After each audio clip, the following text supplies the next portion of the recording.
मगध सम्राट जरासंध की ऐतिहासिक प्रतिमा का अनावरण का गवाह बना धनबाद। सांस्कृतिक प्रस्तुति ने आगंतुकों का मन मोह लिया।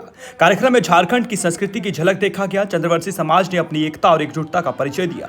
कार्यक्रम में अतिथियों को अंगवस्त्र और तलवार भेंट कर स्वागत किया गया, जिसके बाद अतिथियों ने मगध सम्राट जरासंध की प्रतिमा पर माल्यार्पण किया और उसके बाद कार्यक्रम की शुरुआत हुई। कार्यक्रम में बतौर अतिथि जहानाबाद के सांसद चंदेश्वर प्रसाद चंद्रवंशी ने कहा कि गौरव की बात है कि धनबाद में ऐतिहासिक मगध सम्राट जरासंध की प्रतिमा का अनावरण समारोह में भाग लेने का अवसर मिला।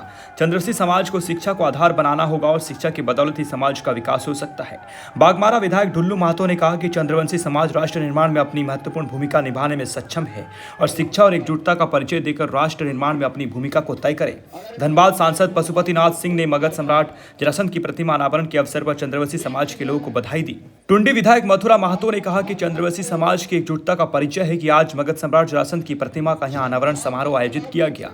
इससे समाज के लोगों को प्रेरणा मिलेगी और समाज के लोग समाज हित में राष्ट्र हित का कार्य करने को अग्रसर होंगे। झारखंडी भाषा खतियान संघर्ष समिति के केंद्रीय अध्यक्ष टाइगर जयराम महतो ने समाज के धनवान व्यक्तियों से अपनी कुछ प्रतिशत धन समाज के उत्थान और हित कार्य में लगाने के लिए अपील की। साथ ही कहा कि समाज को बचा के रखना है तो उसकी संस्कृति, उसकी धरोहर को संजो कर रखना होगा, सजा कर रखना होगा। धनबाद के बुआकला उत्तर पंचायत में मगध सम्राट जरासंध की प्रतिमा स्थापित करने के लिए गणेश रवानी ने जमीन देकर सहयोग किया। इस पूरे कार्यक्रम को सुचारू रूप से सफल बनाने में जितेंद्र प्रसाद उर्फ गुड्डू रवानी का अहम भूमिका रहा। धनबाद से अशोक कुमार की रिपोर्ट, छोटा नागपुर लाइव। मैं भी कहना चाहूंगा, डॉक्टर भीमराव अंबेडकर भी कहते थे कि मैं किसी समाज की उन्नति उस समाज के पुरुषों द्वारा की गई उन्नति से नहीं आंकता हूँ। मैं किसी भी समाज की उन्नति उस समाज की गई स्त्रियों की उन्नति से नापता हूँ। इसलिए स्त्रियों का अहम योगदान है। आप आधी आबादी हैं, आपको अपनी आधी आबादी का महत्व को समझना होगा और अपने समाज की उन्नति के लिए, अपने राष्ट्र की उन्नति के लिए, अपने राज्य की उन्नति के लिए आपको भी अपना महत्वपूर्ण भूमिका का निर्वहन करना होगा। आज चूंकि हम लोग सभी कहीं ना कहीं मिडिल क्लास फैमिली से आने वाले लोग हैं और हमारे बहुत उत्तरदायित्व होते हैं, बड़े बड़े सपने होते हैं, इसलिए हम बहुत सारी अपने हालात, अपने मजबूरियों को कहीं ना कहीं ढककर अपने बच्चों को आगे बढ़ाने के लिए बहुत संघर्ष करते हैं। ऐसे में चाहिए हर एक समाज को उनके साथ खड़ा होना चाहिए। आज अगर हम समाज की बात करें तो बहुत सारे समाज में बाल विवाह, दहेज आदि प्रथाएं चलती हैं। इनमें जैसे जैसे शिक्षा का स्तर बढ़ेगा इनमें रोक लगनी चाहिए। एक समाज, उन्नत समाज वही कहा जाएगा जिनमें कुप्रथाएं, जिनमें कुरीतियों का नियंत्रण हो या फिर उन कुरीतियों का अभाव हो, तभी एक समाज उन्नत समाज कहा जाता है। जो भी धन अर्जन करते हैं उसका कुछ हिस्सा अपने समाज की उन्नति के लिए लगाए, क्योंकि एक बात सीधा है, आप लाख धन कमा लें, धन का 3 ही रूप होता है। क्योंकि हमसे आयु में बड़े बड़े प्रबुद्ध लोग बैठे हैं, लेकिन मैं फिर भी अपनी विवेक और बुद्धि के अनुसार कहना चाहूंगा कि धन का 3 रूप होता है। पहला होता है कि आपने जितना धन कमाया है उसका उपयोग कीजिए। आपने जितना धन कमाया है, आप अरबपति हैं, करोड़पति हैं, उससे भी बड़े हैं, डज नॉट मैटर, आपने जितना भी धन कमाया है उसका उपयोग कीजिए, उपभोग कीजिए, और नहीं तो फिर दान कीजिए, और नहीं तो नष्ट हो जाएगा। ऐसा चौथा रूप धन का नहीं होता। आप प्रबुद्ध लोग हैं, अगर आपके पास जानकारी है तो बताइएगा। 3 ही रूप होता है धन का। क्या कि आपने जो भी पैसा कमाया है उसको यूज में लाइए। आप गाड़ी खरीदते हैं, जमीन खरीदते हैं, मकान बनाते हैं, बच्चों को पढ़ाते हैं, बेटी का विवाह करते हैं, जो भी करते हैं यानी यूज करते हैं। और दूसरा क्या, दान करते हैं। और अगर आप ये भी नहीं कर पाते हैं तो कोरोना के काल ने बता दिया, स्पेन की और इटली की सड़कों ने बता दिया, लोग बाहर में आकर पैसा सड़कों पे फेंक रहे थे। क्यों? न कोरोना की महामारी से वो पैसा भी उनको बचा नहीं पा रहा। धन का 3 ही रूप होता है मेरे काबिल साथियों, मेरे प्रबुद्ध अभिभावकों। पहला, उपभोग में लाइए जो धन आपने अर्जन किया है, अथवा अपने समाज के अथवा किसी अन्य समाज के अगर कोई दुर्बल निर्बल व्यक्ति है, असहाय लाचार व्यक्ति है, उसे सहयोग कीजिए अथवा दान कीजिए, और नहीं तो समय का काल चक्र ऐसा आएगा वो नष्ट हो जाएगा। रवानी समाज के नाम से जानते हैं, उनका एक प्रयास है कि महाराज जरासंध के छत्रछाया में अपने समाज को एकजुट किया जाए। क्योंकि हर एक समाज की अपनी एक पहचान होती है और हर एक समाज को चाहिए कि उसकी जो पुरानी पहचान है उसे बचा के रखें। जैसे आप लोग चूंकि मॉडर्न इंडिया के लोग हैं और मॉडर्निटी को समझते हैं, तो मैं आपको एक छोटी सी फिल्म की कहानी बताना चाहूंगा। काफी प्रसिद्ध फिल्म है बाहुबली, आपने देखा होगा। उस बाहुबली फिल्म में जब पहली बार देवसेना जो इस फिल्म की हीरोइन है और जो बाहुबली उस फिल्म के जो हीरो हैं, उनकी जब पहली बार भेंट होती है तो आप देखिएगा, गौर कीजिएगा, एक शब्द का जिक्र होता है। वहां एक शब्द का जिक्र होता है कि पिंडारियों ने हमला कर दिया। पिंडारी यानी एक समूह, जैसे यहां कोई क्षत्रिय समाज से है, कोई वैश्य समाज से है, कोई चंद्रवंशी समाज से है, तो कोई कुर्मी समाज से है, कोई संथाली समाज से है, तो कोई हो सके अन्य समाज से संबंध रखता है। तो पिंडारी एक समाज था जिसका बाहुबली में जिक्र किया गया है। लेकिन आज अगर आप भारत के इतिहास के, भारत के पन्नों को अगर खंगालेंगे तो पिंडारी समाज के एक भी लोग नहीं है, एक भी पिंडारी के लोग आज भारत देश में नहीं रहते हैं।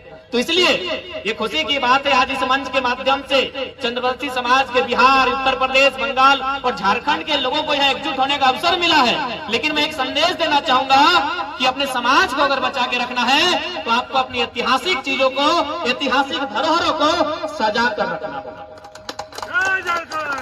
जो बच्चे जेपीएससी, जेएसएससी की तैयारी करते हैं, आप सिलेबस को पढ़िएगा, वह पिंडारी का जिक्र होता है।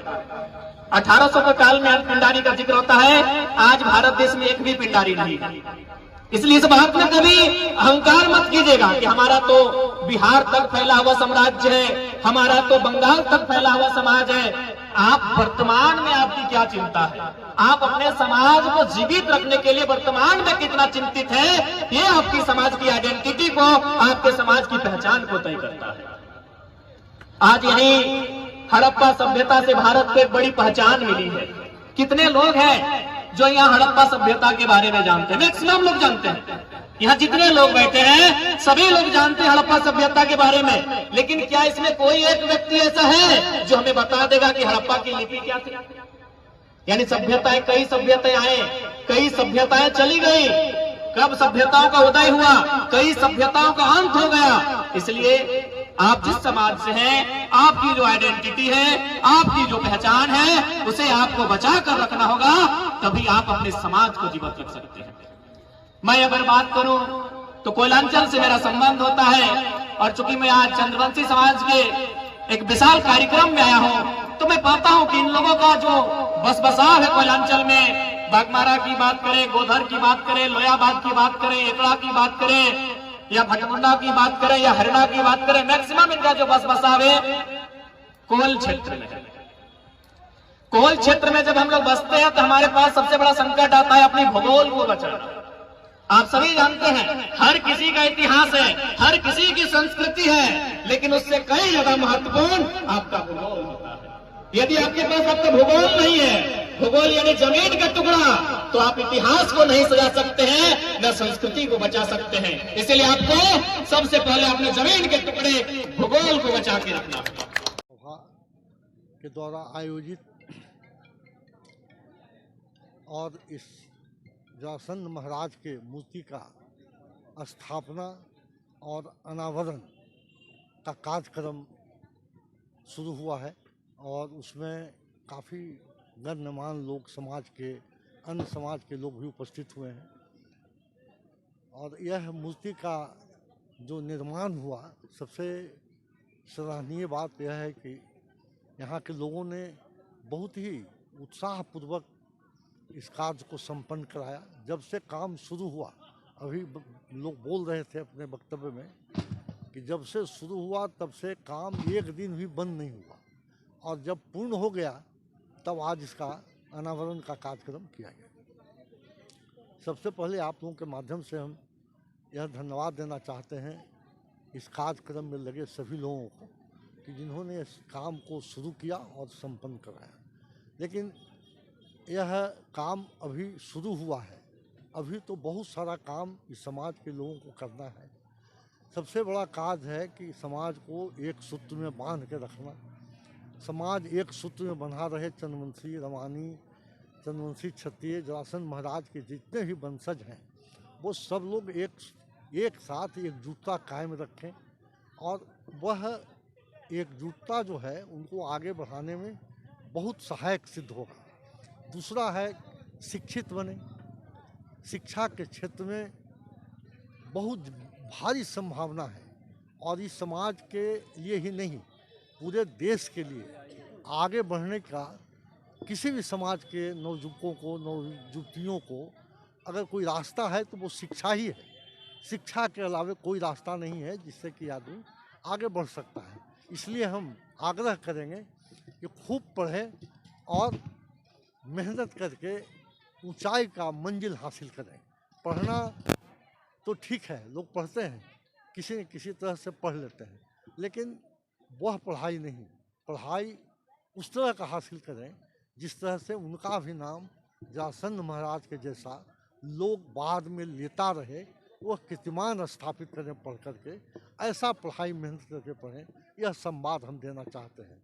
और एक बात और हम कहेंगे कि जो भी बच्चे पढ़ने में कम मेधावी हैं, उनको तकनीक पर आधारित शिक्षा दिलाने का उनके पेरेंट्स काम करें, चाहे लड़का हो या लड़की, दोनों को तकनीक पर आधारित शिक्षा हासिल करेगा बच्चा या बच्ची, वो अपने पैरों पर खड़ा रहेगा, किसी के लिए भार नहीं बनेगा और वह अपना विकास स्वयं कर लेगा। इसलिए तकनीक पर आधारित शिक्षा दिलाने का काम करें, यही संदेश हम देना चाहते हैं। और अंत में हम कहना चाहते हैं कि पढ़ाई के साथ साथ राजनीति में भी कस के भागीदारी लें। यही आग्रह और निवेदन के साथ मैं अपनी बात समाप्त करता हूं।